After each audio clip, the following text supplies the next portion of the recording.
We've got Gbemi Dekpo Bukwola. Thank you so much, Gbemi Dekpo. You're welcome In the Game. Thank you so much for having me. It's always a pleasure to join you on the show. A pleasure to have you too. Let's talk sports right now. We begin with handball, where Nigeria's senior men's national team, that's the Golden Arrows, they left Murtala Mohammed International Airport today. It was early Monday, I heard, but of course we're expecting them in Kigali, Rwanda, ahead of the 2026 Africa Men's Handball Nations Championship, running from January 21 to 31, 2025. The team, led by Handball Federation President Jibril Seydou Orji and other officials, is expected to land around late noon today. Coached by Rafiu Salami, Nigeria will open their campaign against Algeria on Wednesday at 1 p.m. The championship will feature top African nations competing for continental title and qualification honors. The Golden Arrow are aiming to make a strong start and build momentum for a successful tournament in Kigali, Rwanda. We have the handball team going up once again. Remember, the football team have just finished the bronze medal, but in handball, you can score as many goals as you want. But having to keep Coach Salami, I think continuity is what the Handball Federation is aiming for here to make sure that this team comes back with honors. I think it's important for us to also note that continuity is key in every game, not just handball. And to see, Coach Salami still at the helm of affairs at this point in time, I think it's a very good one from the Federation. I would say, it's going to be tough at the competition, believe you me, at the African Men's Handball Nations Championship. It's not going to be like before. It'll be a bit tougher, but I believe our boys definitely have everything it takes, to go all out there and do Nigeria proud. And I would say, the Nigerian men. Okay. Oh, I beg your pardon. I would say that this is also the first competition under the new president of the Federation. And they've also got Algeria to contend with. I'm hoping that it's not going to be a revenge mission for the Algerian handball team against Nigeria. Revenge mission or not, if you are not good enough, you are your revenge mission. You get to get spanked on the spanked well. But it has to do with the trainings and how ready is this team. Definitely, it's not just about the revenge mission. If the opponents are quite better than you are, whether you are revenging or not, you'll be well spanked. So I think with the quality in this Nigerian side, I think they have what it takes, to defeat Algeria, fair and square in this one as well. And with the coach, still on the side, I think definitely they have all it takes to go on and get the win against Algeria, revenge mission or not from the Algerian side, by officiating, which is not really an issue in handball. Then definitely they are good to go. All right, they're good to go. We're wishing them well as they begin their competition on Wednesday at 1 p.m. Let's talk about volleyball right now. Kenya has lost that hosting rights for the Zone V Club Championship, originally scheduled for February 8 to 16, 2026. This is due to their inability to prepare for the event. The tournament, which features top men's and women's volleyball clubs from 12 countries in East and Central Africa, serves as a key qualification and ranking event for African clubs. The CAB Zone V president, Sadiq Nasiu, he announced that a new host and venue will be confirmed in due course, while other zonal events will continue as planned. Kenya had won the hosting bid last November, beating Uganda and Ethiopia in the hosting right. The decision follows some concerns over readiness, and with less than 3 weeks to the tournament, the replacement host will need to be finalized quickly to ensure that there's a smooth organization of this competition. This is the same Kenya that are about to host the Pamoja, that's the African Cup of Nations for 2027, and they cannot just get their acts together to host this zonal competition. It begs a question around preparation for host cities, especially for competitions like this, competitions that do not get enough eyeballs. Gbemi, are you concerned that Kenya could not just get ready on time for a competition, to host a competition like this? Well, I think at this point in time, this is one of the issues we have, in Africa about this Moroccan situation, which they've done very well, to get their facilities in order. This is one of the issues we have. We do not plan properly ahead. We are aware of these competitions. They've been given the right to host. You've been given the support needed, but at the end of the day, you still cannot meet up. I've heard a lot of arguments. I've seen a lot on social media talk about the fact that why is Morocco hosting all these competitions now? But the facilities are there, and they are bidding right, and they are getting it because everything is in place. So when a country like Kenya, who is part of the Pamoja, they can't even get a zonal club championship, they can't get it set. They can't get set for that. How prepared would they be ahead of the next AFCON? So these are the questions that they've ensured confidence that they are prepared for the Pamoja bid, and they're not hosting alone. Remember, they're hosting with Uganda and Tanzania, so that can take off a little bit of the load. But at this time, they've got hosting headache. That's for the CAF VB Zone V at this time. The president will have to look for a replacement quickly before this competition set dates. Now, let's come to Lagos. The trial of Adeni Kayode, that's the driver linked to the accident that claimed the lives of Anthony Joshua's personal trainer, Lateef Ayodele, and strength and conditioning coach, Sinagami, has been adjourned to February 25, 2026. The case was scheduled to be heard on Monday at the Shagamu Magistrate Court in Ogun State. The fatal crash occurred on December 29, 2025, along the Lagos-Ibadan Expressway and was reportedly caused by excessive speeding and wrongful overtaking. Kayode is facing 4 counts, including dangerous driving causing death, reckless and negligent driving, driving without due care, and operating a vehicle without a valid national driver's license. Woo. At the sitting, the court ordered the duplication of the case file and its transmission to the Attorney General's Office for legal advice. Kayode had earlier been granted bail of 5 million naira with 2 sureties. Earlier on our 12 report, News Central's correspondent, Niyi Omoniyi, he was present at the hearing and brought us this update.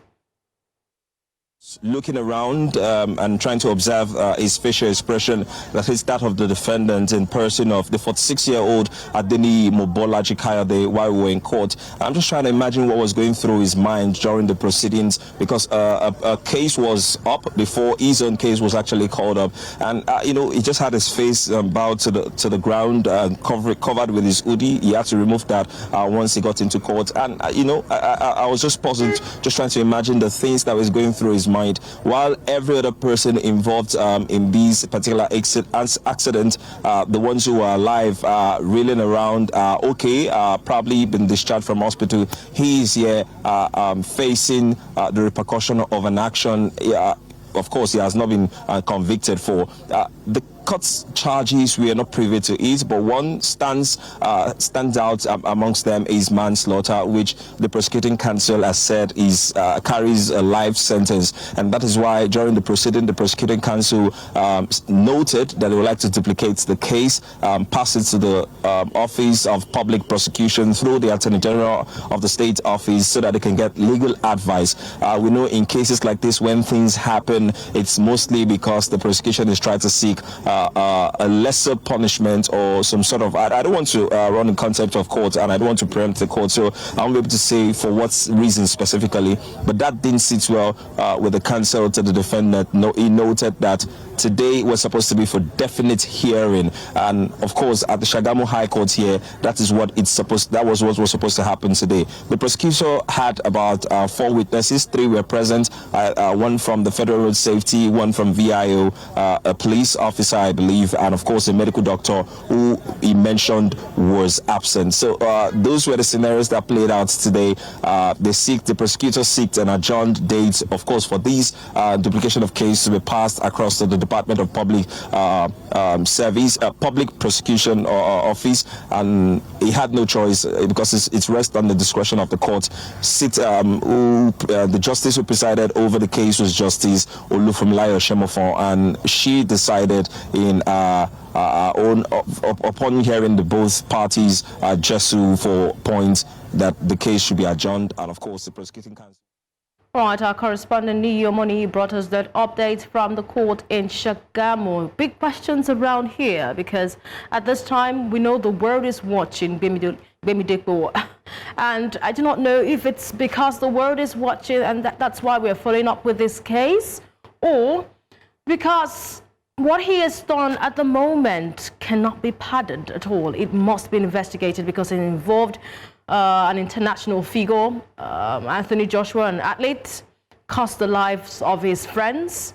Thank God Anthony Joshua was saved in that crash. But the world is watching, and at this time, Bemidepo, I need to make sense of what all this would turn out to be. We were expecting the investigation to be made out by the FRSC. As they said, investigations will be made concerning the particular driver that drove that stationary truck where it was stationed there.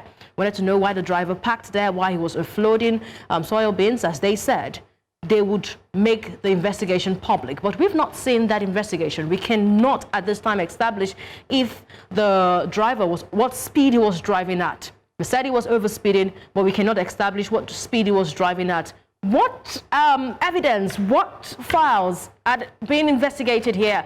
What counts are being held against this man? That's the question around it. This is away from what happened that we've seen, the loss of 2 lives, Wimdepo. Yeah, for me, I was surprised. I was surprised with the fact that, for me, I feel it's dragging too long. If let's just make an assumption, if it were not to be Anthony Joshua and his friends, foreign internationals, that this situation occurred to, would it have dragged this long? That's a question one for me. Question 2 for me is the fact that okay, now this has happened. Where do we go from here? You can't just allow a certain average Nigerian continue to go to court. At the end of the day, it gets wasted, no funds, and it probably is sentenced to life imprisonment. What actually if he died in the accident as well? Who will be held accountable? This is another question. Now, there is no visual evidence of him overspeeding, which I feel there should be something on that as well. Probably from Lagos, we have cameras planted all around Lagos if they were coming from Lagos.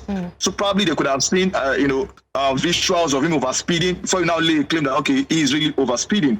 But I can't teach the FRSC their jobs as well. I don't know what the league claim on. That probably was based on the impact, the vehicle had. I'm sorry, I beg your pardon. I'm a bit bothered that the investigations made by the FRSC has not been made public, because I remember my colleague did have a conversation live here in the game with the FRSC regional manager there and supervisor, I beg your pardon, and she says that the investigation is still ongoing, and it will be made to the public for us to see what counts, what happened, what led to what. But we are yet to get all that. But the case is still in court. They say whatever case is in court, you have to leave that case in court. But we still have questions around it. Many may say that he's been picked on because of his status, his status in the country. But whoever goes against the law, overspeeding is going against the law. Yes, you have to be punished for it. So he's been punished for what is perceived to be him going against the law. But I know that News Central, we are on top of this situation. We'll follow this to the letter, and February 25, we'll bring you up to speed with the development on that trial. Bimidiko, let's move ahead right now. The upgrade of the Moshood Abiola National Stadium in Abuja will reportedly consume about 24.6 billion naira for the National Sport Commissions. And remember, the Commission has got 203.6 billion naira allocation in Nigeria's 2026 budget. Now, let's put this side by side. If one stadium in Abuja would cost them 24 billion naira, deduct it away from 203.6 billion naira, just one stadium. We're not talking about the Surulere Stadium, the national stadium that's been in a dilapidated state for years. We're talking about one stadium. This stadium got a revamp at a time, but at this time, it's going to cost 24 billion. This was the same stadium where the Super Eagles were hosting Ghana. And because of just one goal, we could not make it to the World Cup in 2022. But right now, 24 billion will be coughed out of the National Sport Commission's allocation just to revamp the stadium. We go on a quick break. When we come back, we'll have Gwemideko reacting to the sum for the renovation of the Abuja Stadium.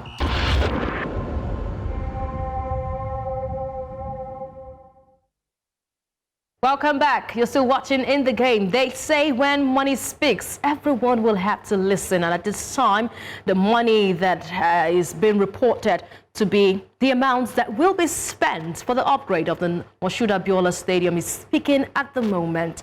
24 billion naira away from 203.6 billion naira that has been allocated to the National Sport Commission. That is what the National Sport Commission will have to spend, reportedly, to revamp the Moshood Abiola National Stadium. Gwemideko is still here with me, and I need you to react at this time because it seems this will be a huge sum. We have a lot. We do not have only football. And when you talk about revamping a stadium like that, that's a stadium that will be used for football, sporting activities. Now, you have other sports that also demand attention. But when we have to cough out 24 billion reportedly for a revamp, don't you think there is fire on the mountain? Well, I think we need to start running at this point in time. The fire is getting close to us. It's outrageous. 24 billion for revamp.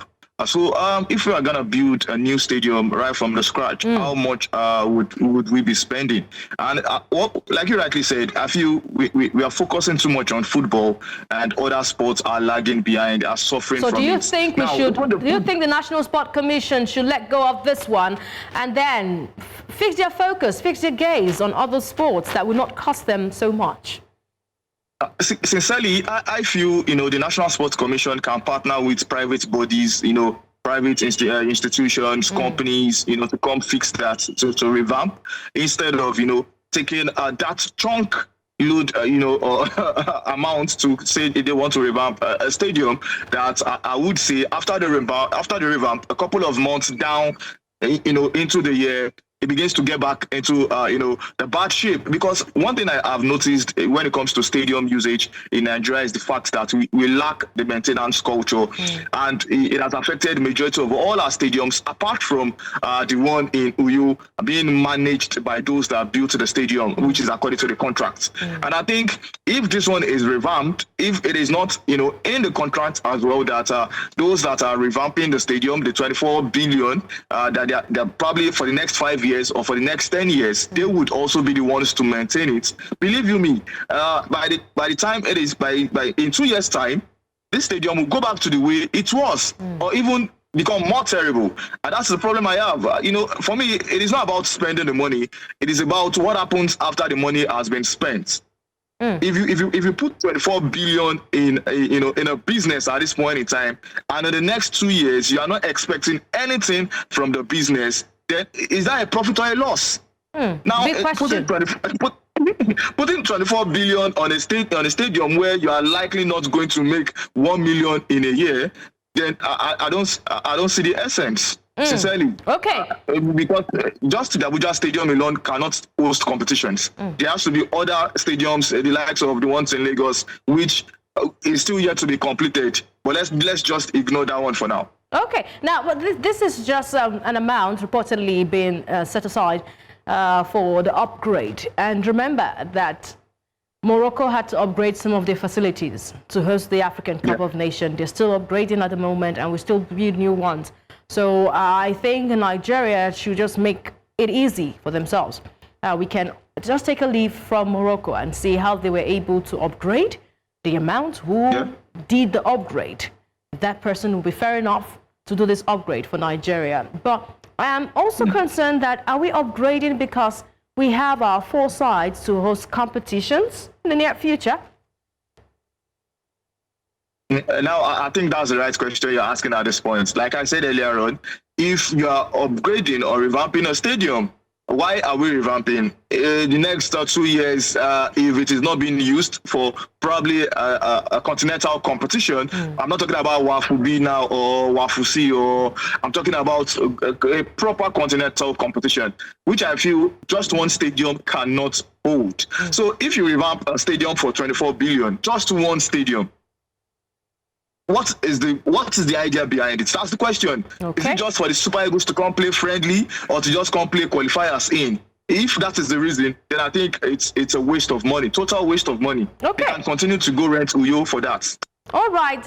Thank you for your financial advice. I'm hoping the National Sports Commission, if this is true, that they're about to spend 24 billion from 203.6 billion naira for the upgrade of the Moulay Abdellah Stadium, they should have a rethink. Moving away from that, the Nigeria Premier Football League Match Day 21 saw Abia Warriors stun Kano Pillars with a crucial away victory, while Barau FC, they held 9-time champions Aba to a goalless draw in Aba. Now, the results highlighted the growing competitiveness of the season and dealt a blow to Pillars' ambition and Amber's title push in the season. Elsewhere, we saw Rivers United. They edged Remo Stars 1-0. Ikorodu City defeated Kwara United 1-0. And Plateau United, they secured a 1-0 home victory against Wiki Tourist. Bayelsa United overcame Shooting Stars 2-0. Nasarawa United beat Niger Tornadoes 2-1. And Bendel Insurance, they triumphed 3-2 in a 5-goal thriller against Alkenemi Warriors. The weekend's outcome have tightened the NPFL standing, intensifying the race across the league table. The result you can see at the moment, but let's see who stands in the top 6 of the Nigeria Premier Football League standings at the moment. Rivers United are standing tall with 41 points. Abia Warriors follow suit with 37. And we've got Ikorodu City, Nasarawa United, Bendel Insurance, Shooting Stars occupying the 1-6 position. What is it looking like in the relegation zone? For those in the bottom 6, we see Remo Stars. Remo Stars, they are at this point defending champions, but yet sitting on 15th position. Maybe it's because of the absence of their coach, Daniel Ogumodede, who has been on national duty with the Super Eagles of Nigeria at the African Cup of Nations. Kwara United sit on 16th, Wiki Tourists on 17th, Plateau United on 18th. And these are the teams in the relegation zone. Plateau United, Kano Pillars, and Kun Khalifa. So it's looking like those who found their way from the NNL to the NPFL will likely go back from where they came. Kun Khalifa, newly promoted for this season, they are first from behind with 18 points garnered after playing 20 games. While Kano Pillars, Kano Pillars, what's really happening to Kano Pillars, who have always been a short representative for Nigeria at the CAF competitions, but right now they sit in the 19th position with 22 points amassed from 21 games. They say it's still early to begin to judge what's going to happen before the end of the season. So let's wait a bit. When it gets to a time where push comes to shove, we get to know what's really going to play out in that standings from the Nigeria Premier Football League. All right. After scoring a crucial penalty to help Nigeria secure AFCON 2025 bronze against Egypt, Alex Iwobi, he recounted a playful exchange with Egyptian goalkeeper Mohamed Serbi to a teammate Ademola Lookman when he was squeezed. During the post-match AFCON diaries, Lookman asked Iwobi, "What did the keeper say to you before that kick?" And Iwobi had this as his response. What did the keeper say to you, bro? He said to me, Iwobi, I know where you're going to go. If I save your penalty, you give me your shirt. No problem. I said, no problem, I'll give you my shirt, bro. You don't the eye Victor. And he said, okay, let's go. Then I scored, I just laughed. I think the best thing that happened over there at the African Cup of Nations is Iwobi's diaries, because we get to hear and then see, exclusive footages there from the boss, from the team, en route to the stadium, from the stadium. Good conversations in the bus. So that was what Serbi said to Iwobi before Iwobi took that sport kick. But he could not get his jersey. Why? Because he did not save the sport kick. All right, there from that little conversation there, Iwobi recounting it for us. Now, Moroccan winger Ismaël Saibari, he has formally apologized to Senegal goalkeeper Edouard Mendy. Remember, Morocco, they won the Battle of the Towel. Yes, they did. But you can see what he did to the second choice goalkeeper of Senegal when he was watching the towel of Edouard Mendy. But this time he has come to save his face, save his name, and has come to apologize to Edouard Mendy after that African Cup of Nations fracas. Now, the incident occurred at the Prince Moulay Abdellah Stadium and was widely shared on social media, drawing criticisms and also calls for CAF sanctions against the host nation. On January 19, 2026, Saibari, he visited the Senegalese team hotel and offered a personal apology for his actions. So please save the UEFA Champions League player this shame, because he has apologized, taking his action, responsibility for his action, and getting a fair understanding of what played out concerning that towel battle. All right, let's move away from there right now and tell you that Rwandan President Paul Kagame was present at the African Cup of Nations final on Sunday. Now, he was using the occasion as more than a ceremony. It was not just a ceremonial appearance for him. Kagame attended the match alongside with Rwanda's Minister of Sport, 30-year-old Wego Ngarambe. And he was seen taking the young minister through key aspects of the stadium and matchday operations. The visit comes as Rwanda intensifies its push to host a future AFCON tournament, having submitted solo bids for the 2029 and 2035 editions. Unlike its African neighbors, Kenya, Uganda, and Tanzania, they have a joint bid for the Pamoja for 2027. Rwanda is going alone. They do not want to join their East African neighbors. They want to do this solo. So the country currently, they have 3 international stadiums with additional facilities under development. Kagame is hopeful that Rwanda can edge out rival bids from Ethiopia and also Senegal in hosting the 2029 or the 2035 edition. He didn't come to watch football. I understand that we have Gwemidepo back. So he came to see where he needs to dot his I's, cross the T's in his country for sport development. This is an intentional president, Gwemidepo. It's good to see, the president of a nation going all out, being intentional about sports as well, knowing as well what sports can do to the economy.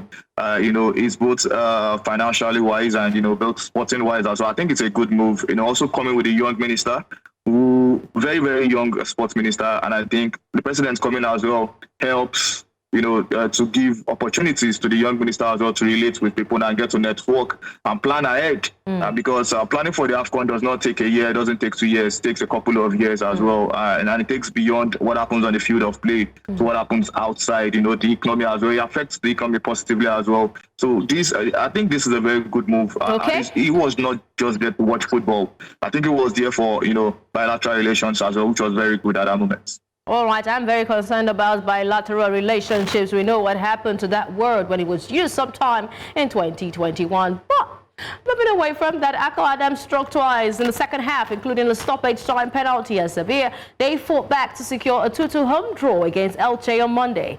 That holds a run of 4 straight defeats for them. The hosts, who had failed to score in their previous 4 matches, fell behind early when Alexis Febas, he fired Elche ahead of the other opposing team in the 14th minute. Elche doubled the advantage soon after the restart through Gamen Falera, whose low efforts squeezed through the crowded penalty area.